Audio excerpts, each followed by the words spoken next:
Whitehall, 1212.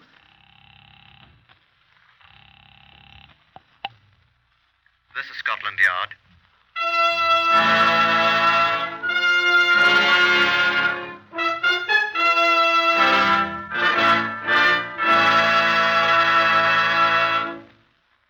For the first time in history, Scotland Yard opens its official files to bring you the authentic, true stories of some of its most baffling cases. These are the true stories, the plain, unvarnished facts, just as they occurred, reenacted for you by an all-British cast. Only the names of the participants have for obvious reasons been changed. The stories are presented with the full cooperation of Scotland Yard. Research on Whitehall 1212 comes from Percy Hoskins, chief crime reporter of the London Daily Express.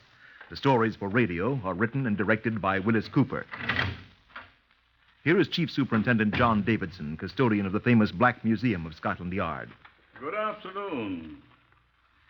This exhibit from the files of the Black Museum is labeled 50MR242, which is the file number of the case you are here about. You'll note that it is not a very good wedding ring. That is, it is of intrinsically poor quality. The base metal of which it was made shows through the shabby, worn covering of gold wash with which it was once adorned. Base metal. Yes, as base as the purpose for which the ring was purchased for 6 shillings. As false as the promises of the bridegroom who bought it and took it back again after it had served its purpose. I hope you'll pardon my sentimentality. A policeman is generally not entitled to that luxury. I ask you to judge for yourself. Inspector Stephen Rockheed, who was Scotland Yard's principal representative in this case, shares my feelings, I think. Your feelings seem to have been shared by a great many persons who participated in this case, John. Witness Mr. Justice Brewster and what he didn't say at the trial. I'm afraid I don't remember, Stephen. He omitted the phrase, "May the Lord have mercy on your soul," when he sentenced Stanley Brown to death.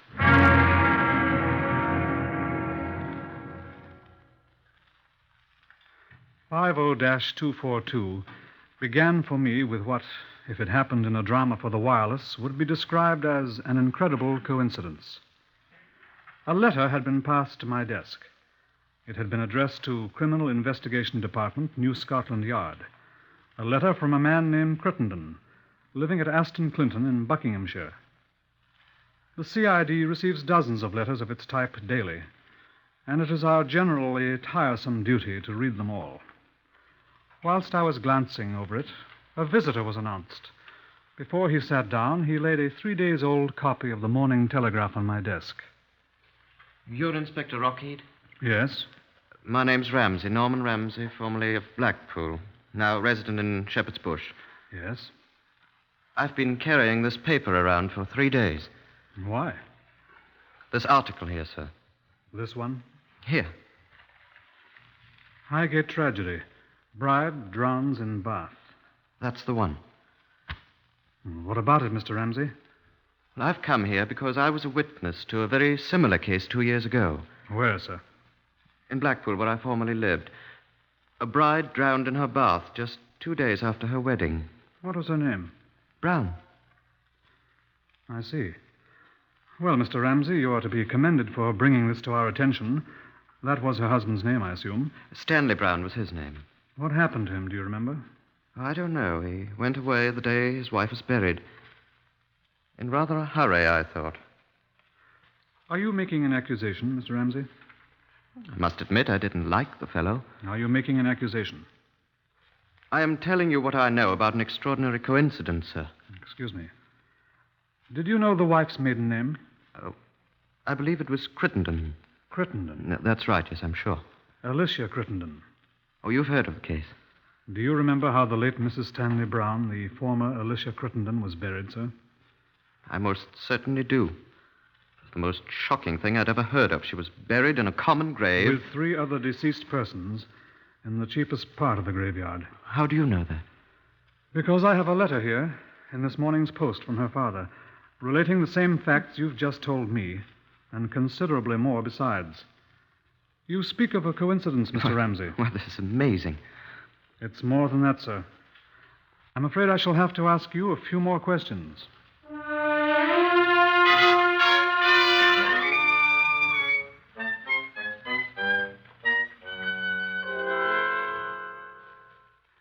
We talked for 2 hours.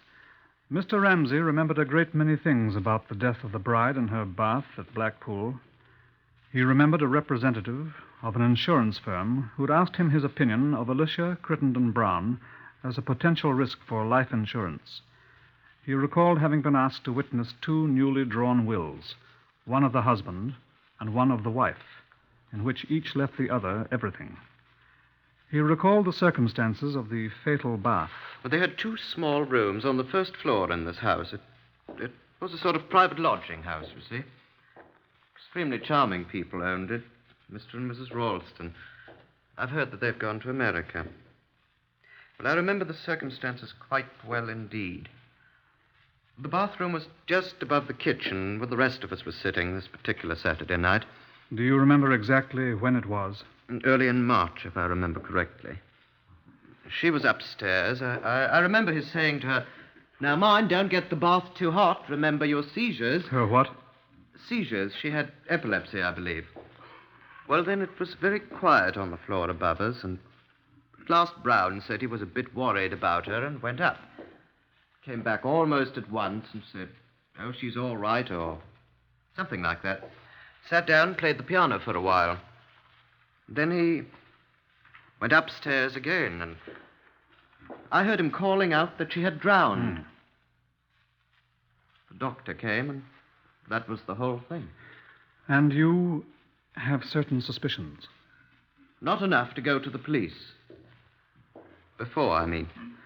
You obviously have now. Did you notice the name of the husband of the bride who was drowned in the bath at Highgate? Why, Look at the paper here. Stanley. J. Stanley. Stanley Brown's full name was James Stanley Brown. Well, Mr. I'm sure you understand, Inspector, that I realize I may be doing the man a dreadful injustice. He may, so far as I know, be the victim of... Well, Coincidence, eh? Well, yes, put it that way, if you like.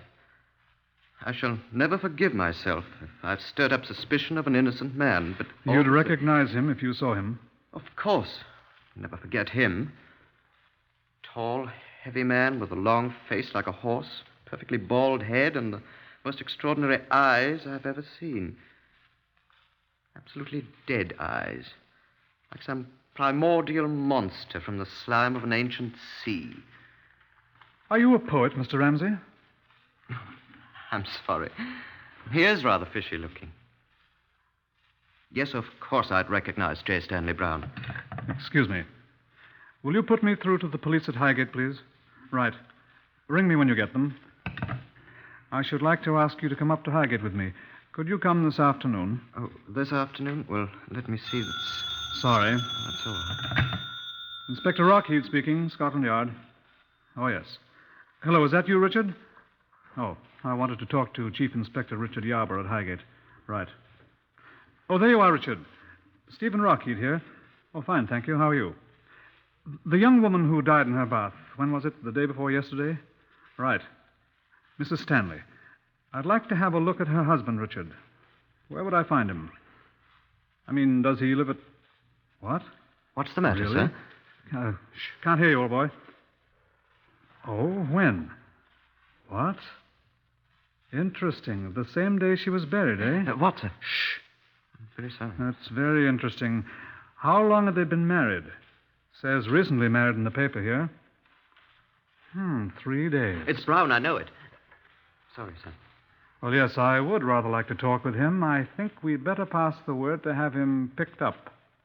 Is he gone? If you please, Mr. Ramsey. I'm sorry, I'm just trying to... What's he look like? Half a tick. Where's my pencil? All right, here. Now, go ahead.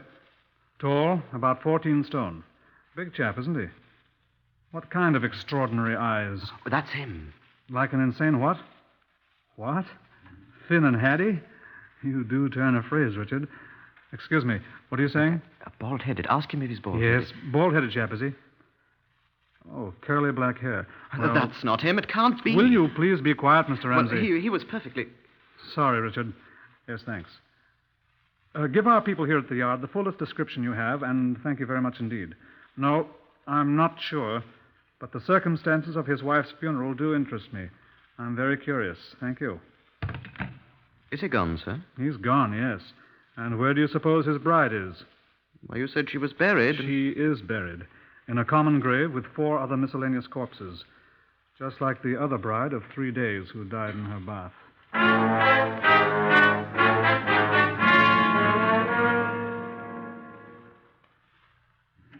Mr. J. Stanley of Highgate, who bore certain resemblances to Mr. James Stanley Brown of Blackpool, was not to be found. The attending physician at Highgate, who'd signed the death certificate for the drowned bride, told us that she had visited him the afternoon of the fatal bath. He had given her some powders for what she described as a migraine headache, which was sometimes, she said, so severe that she had fainted from the pain. The powders had not been unsealed when the body was found, although the husband had told him that his bride had complained of a nagging headache immediately before her bath. You certified her death, of course, as from natural causes, I asked the doctor. I did, sir. I was convinced at the time, and still am, that a sudden twinge of pain caused her to faint. She slipped down in the bath until her head was under water, and she drowned before aid could reach her. She was naturally alone in the bathroom, sir. Do you recall anything that her husband said at the time, sir? Well, the man was all but prostrated. He kept repeating that if he'd only insisted she take some of the medicine I had given her, she'd still be alive. Would she have been? In effect, I so certified, Inspector. A post-mortem might... I saw no need there, nor do I now, of a post-mortem. If I may venture an opinion, I think you're being needlessly officious, sir. I'm sorry, Doctor. Reply by Mr. Francis Harrington, insurance broker of Highgate, to an inquiry by Inspector Rockheed of Scotland Yard. No, I did not pay the amount of the insurance to Mr. J. Stanley. Mrs. Stanley was insured in the amount of £1,000 sterling. Yes. Yes, he called me early on the following Monday morning with a copy of the death certificate, but, there are certain formalities, with the Home Office, and I was unable to give him a check. Yes, he was very annoyed. No, I did not think it unusual. I found that people are quite unpredictable in matters relating to life insurance. Yes. Yes, he said he would be away for some time. He said he would notify me of his address and I could send the check there. He notified me today, and I've already sent him the company's check for £1,000 sterling. Yes. I think I can give it to you, yes. It's 8 Rotherhithe Crescent, Southend. You're quite welcome, sir. An inquiry at 8 Rotherhithe Crescent, Southend, disclosed the fact that this was an accommodation address. Stanley had picked up his check, canceled his arrangements for receiving mail, and gone away from there, leaving no forwarding address. I was having a plate of cold roast beef with John Davidson, the Black Museum man. He was a superintendent then. In the course of our meal, I told him the sequence of events. John finished his roast beef in silence. What do you think, John? I asked. A little too well done for me, I'm afraid. What? I like my roast beef rare. Wasn't that what you were talking about? You know quite well I wasn't, John. Say, pass those pickles if you're not going to eat them, will you? Mm-hmm. Well? Excellent pickles.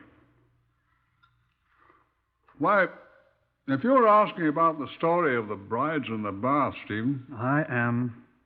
Well, I'm forcefully reminded of a biblical quotation. The wicked flee when no man pursueth. That's Proverbs 28, first verse.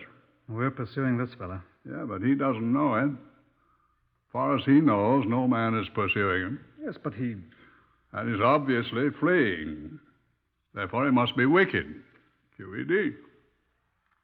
On the face of things, these two deaths are coincidences, John. Oh, it's quite possible. We don't even know it's the same man. Bald-headed men don't suddenly grow curly black hair. Well, sometimes they wear wigs. Yeah, I'd thought of that. Have to find him to prove it. Say, any more beer in that jug? Thank you. No, I don't think you're going about finding him in the right way, Stephen. Do you have any suggestion, then? Say, no more of that beer, I suppose. That's a pity. Why, I think if I were doing it, I'd take my cue from that proverb I just quoted. Well? I'd give the wicked something to flee from. He just might flee right into your arms. Perhaps you'll tell me how to do that one. Of course. Well, I'd dig up those girls' bodies and let Henry Bernard, the pathologist, have a look at them. Can't say I envy him. One of them's been dead a year or more, hasn't she? 2 years. Poor Henry. Well, at least he could tell you whether the chap's really wicked or not. If he is, then cry havoc and let slip the dogs of war. And Julius Caesar, Act 3, Scene 1.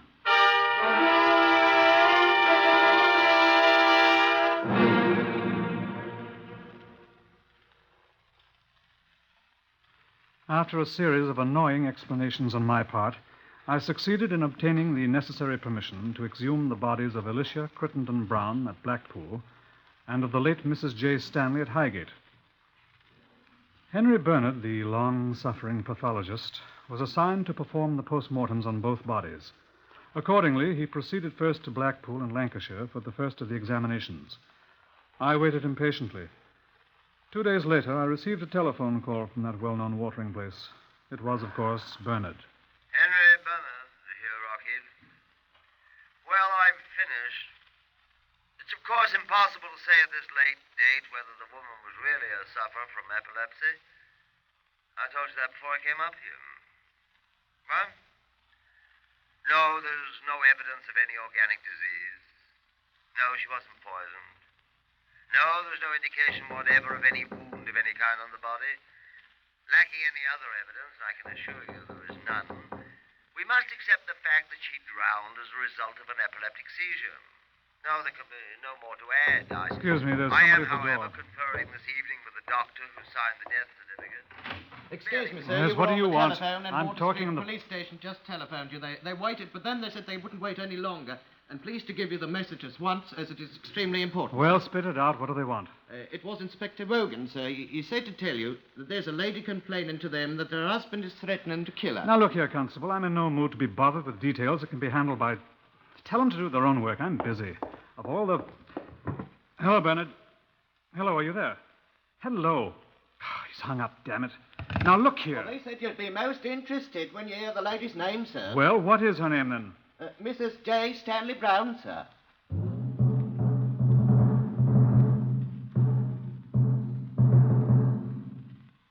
I hurried at once to Wardour Street, where Mrs. Marigold Brown, the alleged wife of the vanishing J. Stanley Brown, had come to report the threat in her life.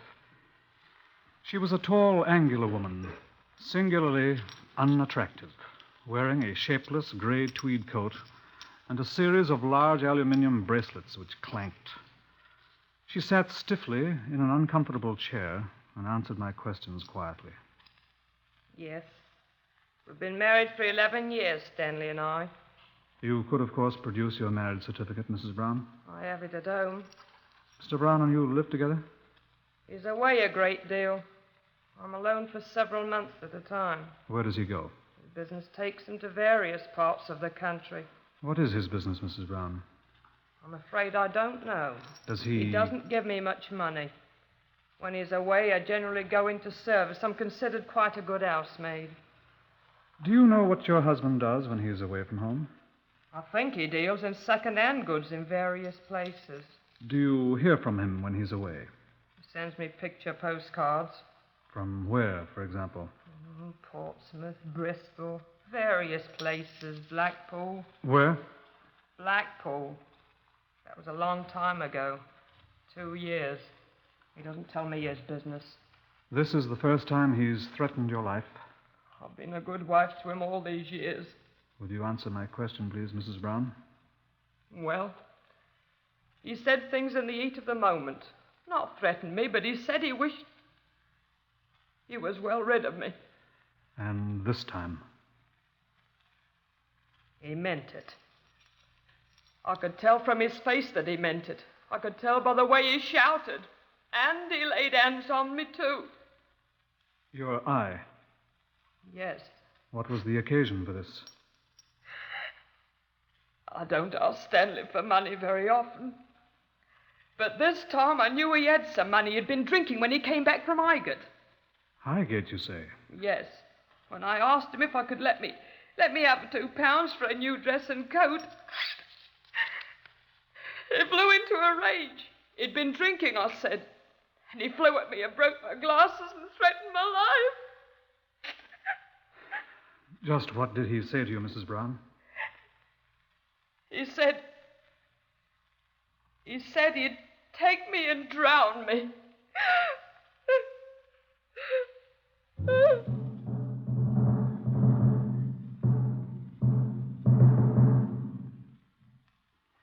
Police stations throughout England were advised that Scotland Yard wanted J. Stanley Brown, not merely for questioning, as we would have had to say before his poor shabby wife made her complaint. Now he was wanted for a violation of the Summary Justice Act of 1879, threatening a breach of the King's peace, which is felony. The questioning would come later. Henry Bernard, the pathologist, had left Blackpool and gone to Highgate for the post-mortem on the second bride. I came to the mortuary at his request. This is my assistant, Miss Littlejohn, Inspector Rockhead. How do you do, Miss Littlejohn? Nice to know you, sir. Thank you very much. I found out something, Inspector.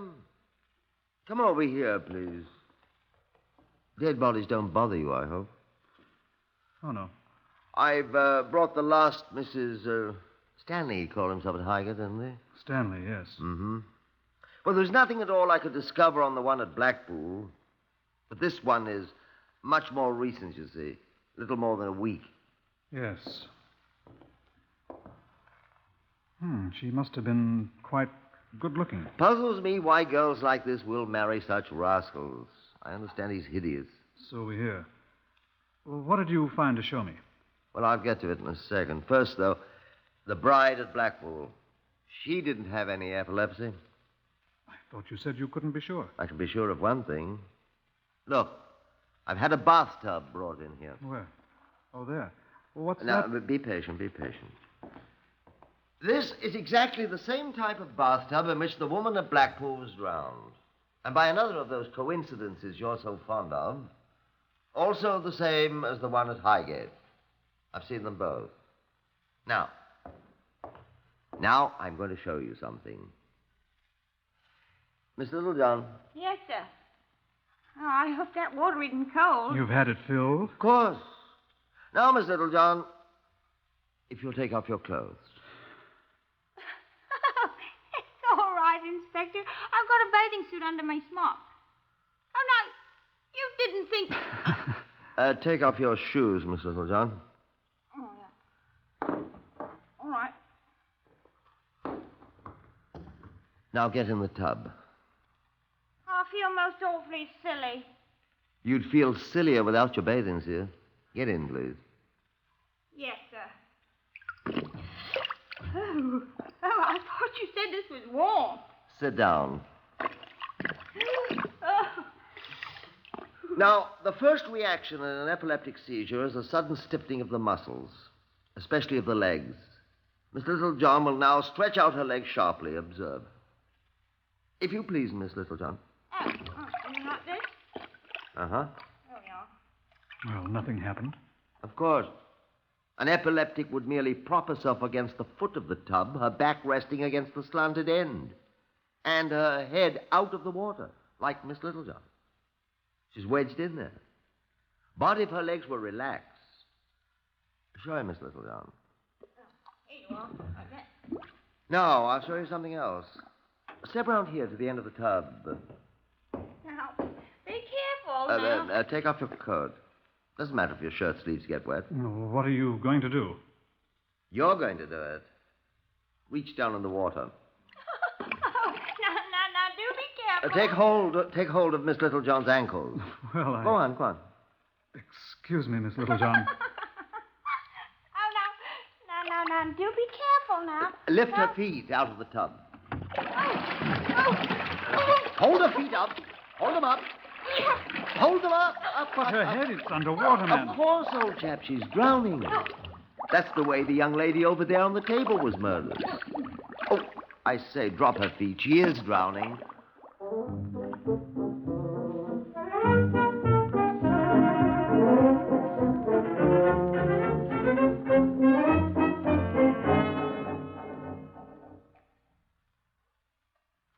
I would not recommend that you try that trick with a friend.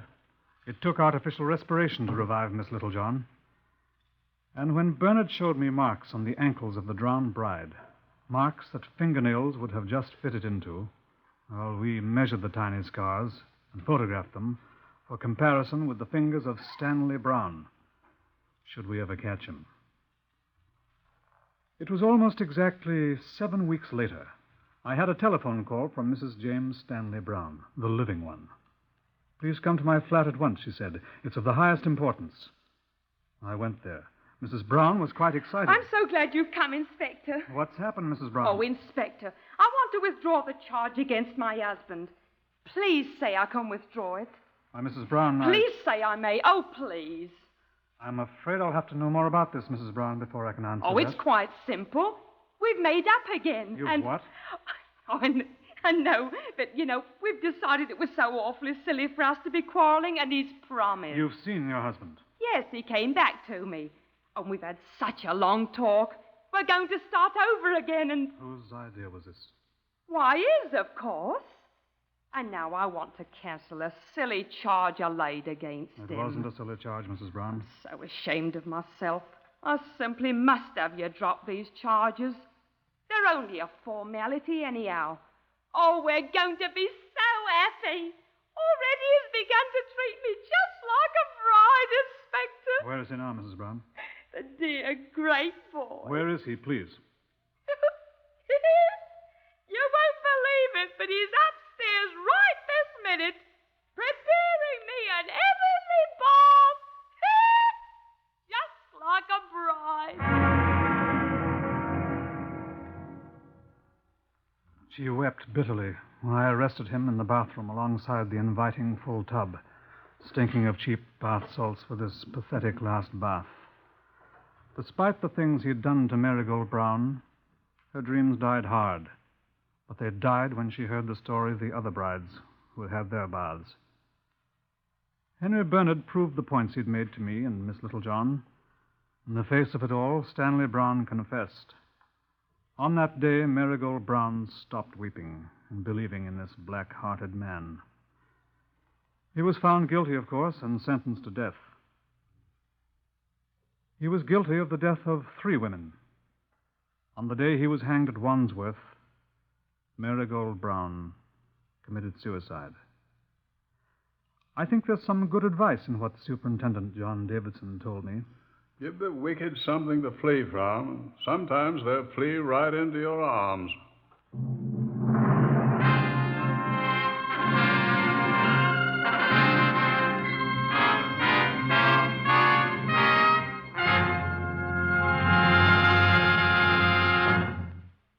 You have heard another in the series Whitehall 1212. Research is from Percy Hoskins of the London Daily Express. Among those heard in today's story of Scotland Yard case number 50MR242 were Harvey Hayes, Winston Ross, Horace Braham, Lester Fletcher, Patricia Courtley, and Beulah Garrick. The stories for radio are written and directed by Willis Cooper.